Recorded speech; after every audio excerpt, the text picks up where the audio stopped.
Alright everybody, welcome back to Turner Farms. And today it is, it's the 20th of February today. And I am currently standing up here in our woods, 40-acre woods behind the farm here, behind my house. And this year, it's every 20 years, so we're part of this program where every 20 years we're required to get this woods locked off. And we hit that 20-year mark last year. And they never got up here to get a log last year because of rights and stuff, DNR basically. So yeah, they got up here finally this winter. They're only allowed to be up here when there's snow on the ground and the ground's frozen, which it's 45 degrees right now. So yeah, but they came up here and they've cut a lot of this woods down. There's a whole section in front of me, which I'll flip you around here. It's probably an acre. They clear cut it completely, which they said they're going to do because it was an invasive species, which is fine. But it's just crazy to think how much it cut out of here. But so the main reason, we don't really have a choice for doing this, but it's just part of a program we're in, the woodland preservation program we're part of, that we're required to get this done every 20 years. So it'll be done again if they don't change anything in 20 years. And by then, who knows who's going to own this. It might not even be in that woodland preservation program anymore, but right now I'm on top of this hill. You can kind of see behind me. That's the piece right there they clear cut down there. I could barely see my house from here 2 weeks ago. Me and my buddy had a little campfire right up in this little spot here. We couldn't see my house. So now I can see clear up I can see a mile away. So yeah, I'll flip you guys around here and I'll talk a little more. So I'll kind of give you a 180 or a 360 here of the woods. Right now you're looking north, east, south, and west. So there's 40 acres up here. Technically there's 42 with that little piece up there. I don't know if you can tell or not, but there's a piece up there. It's about 2 acres that's untouched. But there's only 40 acres that's required to get down here. And look here, we got cedar tree, which I don't even remember there being a cedar tree in this area, but I guess there was. But anywho, so I think, from my understanding, the main reason for them doing this is to kind of bring back new growth, take out the older trees that are dead or whatnot, the kind of invasive species, and try to get more of the oak or whatnot to come back, I believe. Pines, elms, which there's not a lot of elms around here anymore, but you can kind of see my little wood pile, or what's left of it. My little fire ring, which he almost ran over. It's just a semi-rim, I don't care.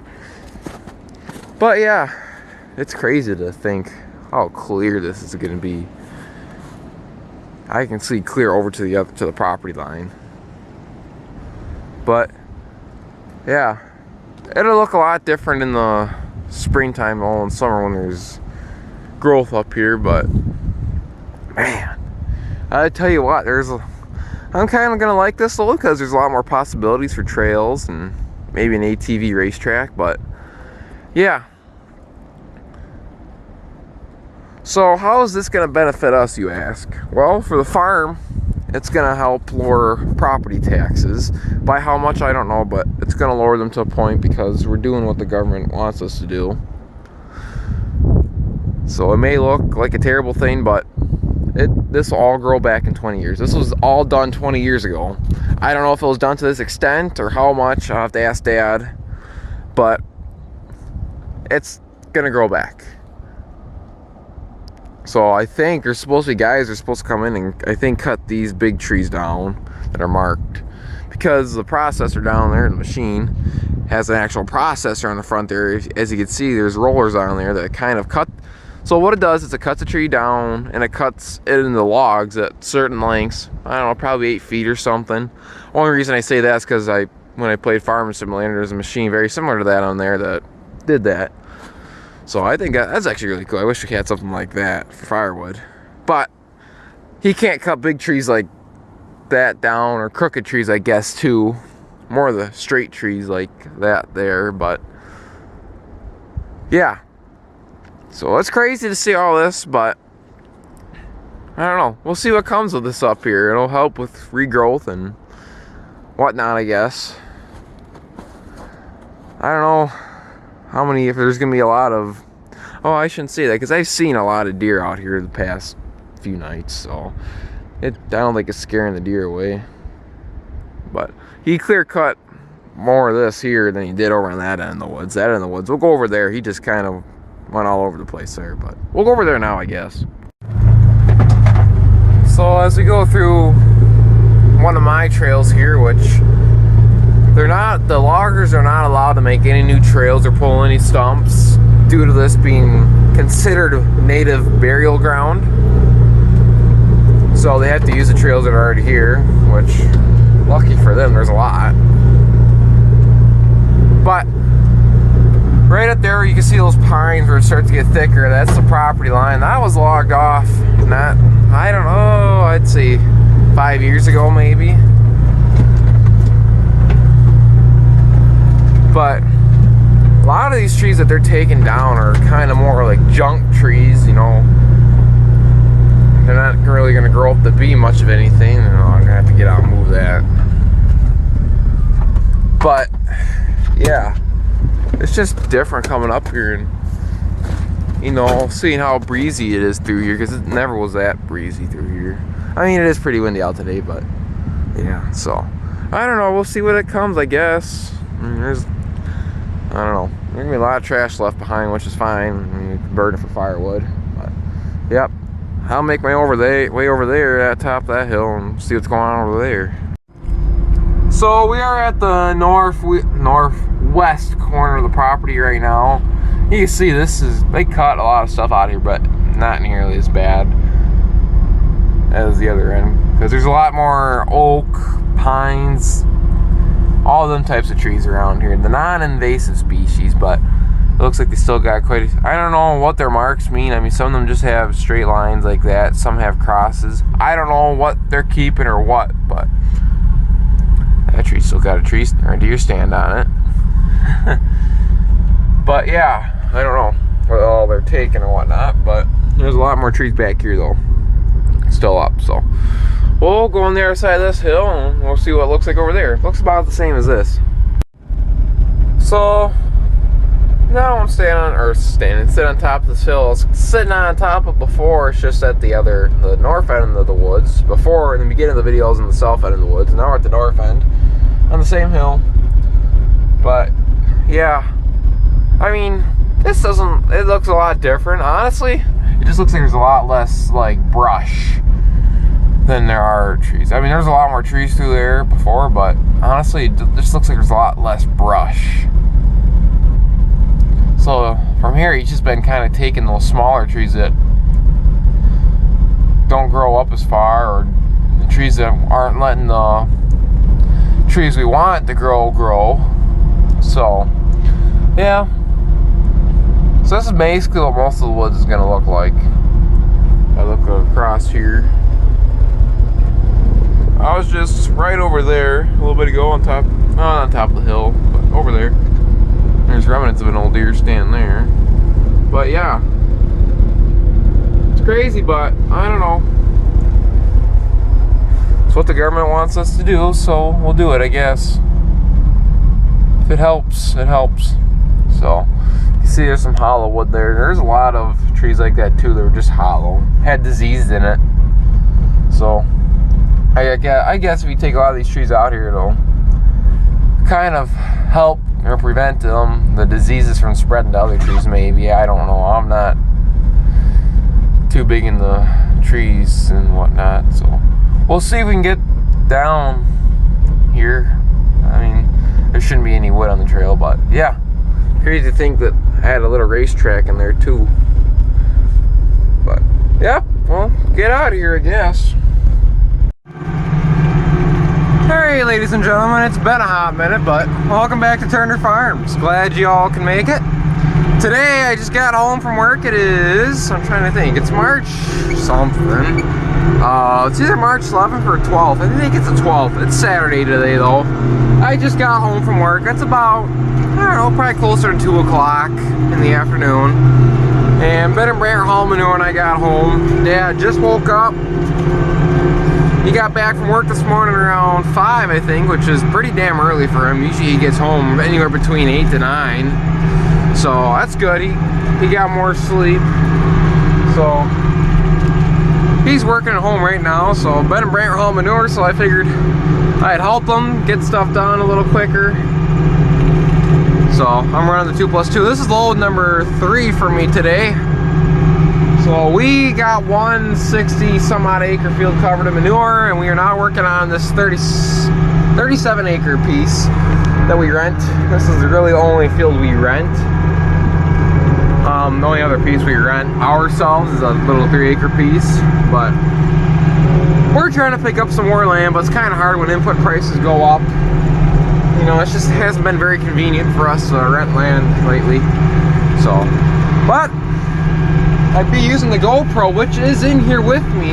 It's underneath my jacket now, but it's being DICK because I don't know why. I left it plugged in to charge for, I'm gonna say 2 days. I gotta flip around the other way here. 2 days, I'd say. Oh, click. Right? There we go.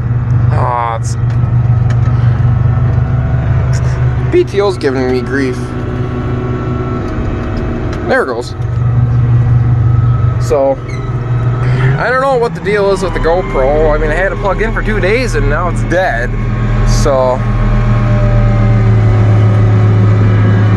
otherwise I'd be filming with that right now. But we're gonna film with this. So I found out that the 2+2 has an issue right now, which I've known about it. We've all known about it, but it's just getting worse.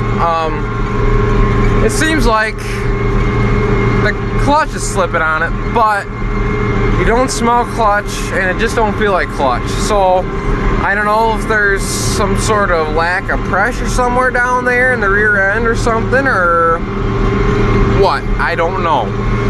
That's what I'm gonna assume it is something with low pressure. So we're gonna have to send it into our local dealer, which is right in town. It's probably about 9-10 miles away or so. Not far. We had it in there last year for them to redo the bushings and whatnot on the pivot point here, since they actually have a shop and tools and time to do it. I'm sure if we had a shop, we'd do it. So we're gonna send it back to them, and they're gonna have them. Christ. We're gonna have them go through it. So, yep. I'll come back to you guys when we're back at the farm. I guess I gotta hold my promise up. We're back at the farm. Ben's loading up, if you can't tell. He's using the Kubota because he likes the Kubota better than New Holland, and he can do whatever he wants. So, we're loading out from the other side of the road over there, but that's all done now. So, we're now working behind the barn. Barn's right there. That's the barn. So there's a little pile here, and there's the bedding on the ground from when we bed outside. So now he's got a steer right in his way. You gotta love it when they do that. They like to play king of the hill and they don't get out of the way, and yeah. So there's a few stags in this group. I honestly don't see any of them right now. Oh, nope, I do. There's one right there, I believe. Don't focus on my finger. Right there. Up closer to the gate, I think. No, that's not one. I don't know where they are right now. They're hiding, I guess. But there's two stags in here. And one's really mean. He's charged me twice, and only me. So, the other one, he's just noisy. They might be back by the shed or behind. They might be even behind the steer stopper here. But they don't like each other. And yeah, I don't like them either. They probably don't like me, so. Oh, I see the one. He's right behind. Oh. kind of, Ben's right in the way. He's like right there. Right there, you can see him. He's bellering at Ben right now. Right there, that's the mean one that's charged me twice. He's a dick.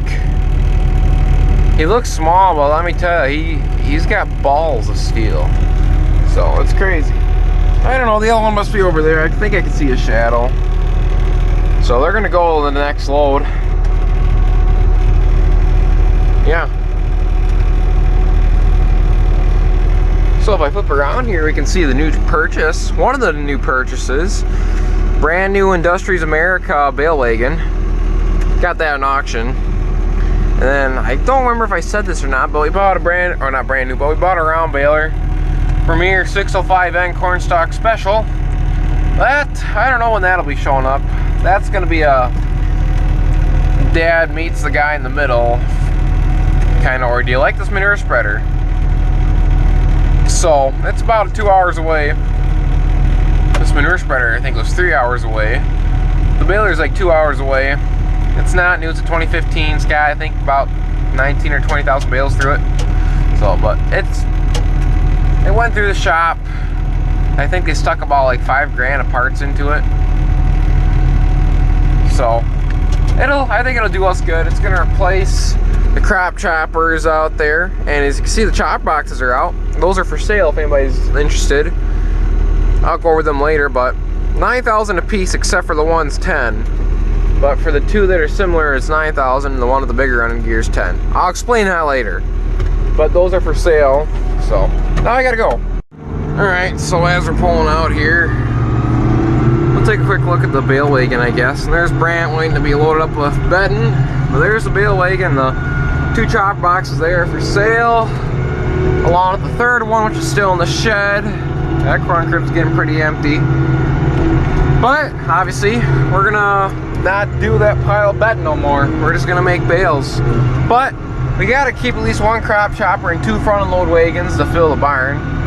So there's the other one that's for sale. But we need to keep 2 front and loads and a crop chopper to fill the barn here for bedding. Because no, we're not doing small squares. We can keep 1 crop chopper and 2 chop boxes around. The thing that sucks about getting rid of those H&S is that Grandpa bought all 3 of them new. But he never bought much, like hardly anything new, so it just sucks when he got to get rid of them because, you know, they're the only things that he bought new, so. I guess since we're going, I might as well take you through the process of shifting this thing. Upshifting. It's just like a normal 86 series. Rev up. Clutch. Second.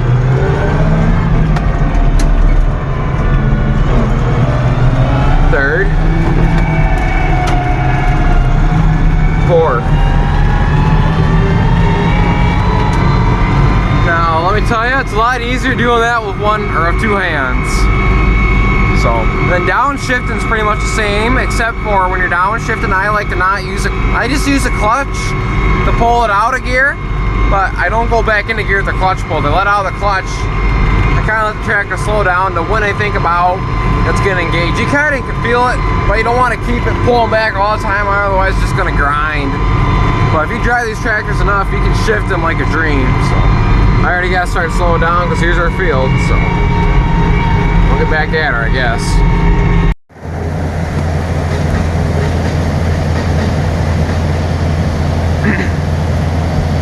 All the manure is hauled now, so ran back 1256 up in here for a load of bedding.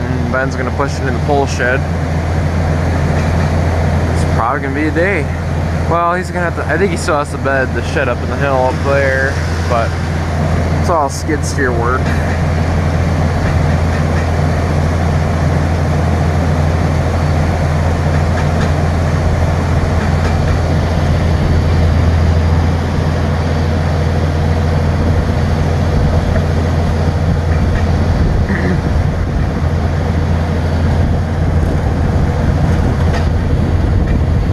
They're all on the other side of the barn over there laying down, so they're not concerned what's going on over here. They got bedding already today, so.